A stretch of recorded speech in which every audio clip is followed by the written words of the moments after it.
안녕하세요. 최경희 원장입니다. 오늘 이 방송은 사랑하는 자녀들에게 꼭 공유해 주시길 바랍니다. 요즘 많은 사람들이 즐겨보는 먹방이란 콘텐츠를 아시죠? 지난 5월 질병관리청에서 의미 있는 자료를 발표했습니다. 제목은 청소년의 먹방, 쿡방 식청과 식생활 지표 현황으로 2022년 전국 약 6만여 명의 중고등학생을 대상으로 한 조사 결과를 인용한 것인데요. 청소년 중 24.4%는 주 3회 이상, 그리고 8.3%는 매일 먹방을 시청하는 것으로 나타났습니다. 또한 먹방을 시청한 청소년 중 해당 음식을 따라 먹는 등 먹방이 본인 식습관에 영향을 미쳤다고 응답한 청소년은 무려 39.1%로 나타났습니다.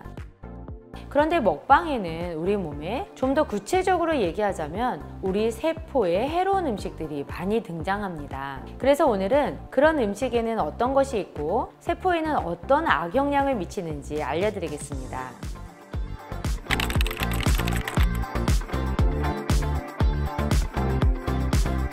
우리 몸은 엄청나게 많은 세포로 이루어져 있고 적혈구, 백혈구, 그리고 정자와 난자도 세포입니다. 그 외에 피부세포, 신경세포, 근육세포 등 다양한 세포가 우리 몸을 구성하고 있는데요. 이 각각의 세포는 자기들만의 특정한 기능을 수행하고 또 세포끼리 긴밀한 협력을 하기도 합니다. 이런 세포들은 우리 몸을 이루는 기본 단위이기 때문에 세포가 건강해야 신체가 건강하다라고 하는 것입니다. 그런데 세포들은 먹는 음식에 영향을 받습니다. 그래서 지금부터 건강한 세포를 위해 피해야 할 음식을 알려드릴 텐데요. 안타깝게도 대부분 먹방에서 볼 수 있는 음식들이고 게다가 맛있기까지 합니다. 첫 번째는 가공식품과 인스턴트 식품입니다. 다들 아는 상식인데 왜 안 좋은지는 잘 모르십니다. 가공식품이나 인스턴트 식품이 우리 몸속으로 들어오면 활성산소가 증가하고 이 증가된 활성산소가 세포를 손상시키기 때문입니다. KBS 생로병사의 비밀에서 활성산소의 공격이 세포에 주는 영향에 대한 실험을 한 사례가 있었는데요. 이 실험을 보면 활성산소가 세포에 얼마나 위험한지 알 수 있습니다. 활성산소는 정상적인 대사 과정에서 생기기 때문에 모든 인간에게는 활성산소가 존재합니다. 하지만 문제는 이 활성산소가 증가하는 경우입니다. 1991년, 1992년 미국의 존스 홉킨스 대학과 캘리포니아 대학교 등에서는 논문을 통해 신체에 발병하는 모든 질병의 약 90% 이상이 활성산소에 기인한다고 밝혔을 정도로 활성산소는 피할 수는 없지만 증가되는 것은 막아야만 합니다. 이런 활성산소를 증가시키는 음식이 동물성 식품, 또 기름으로 튀긴 음식입니다. 또한 가공식품에는 종종 높은 수준의 나트륨, 설탕,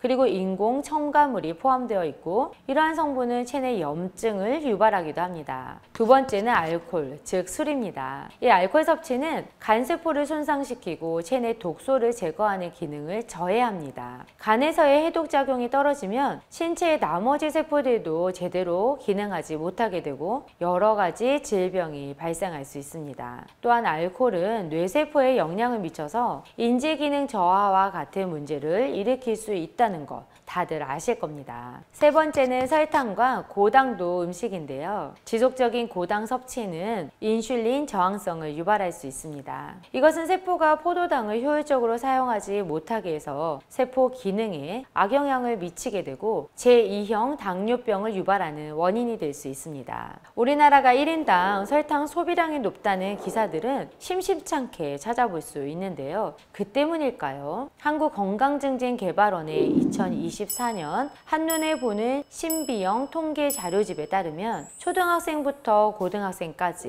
모두 비만과 과체중이 매년 늘고 있습니다.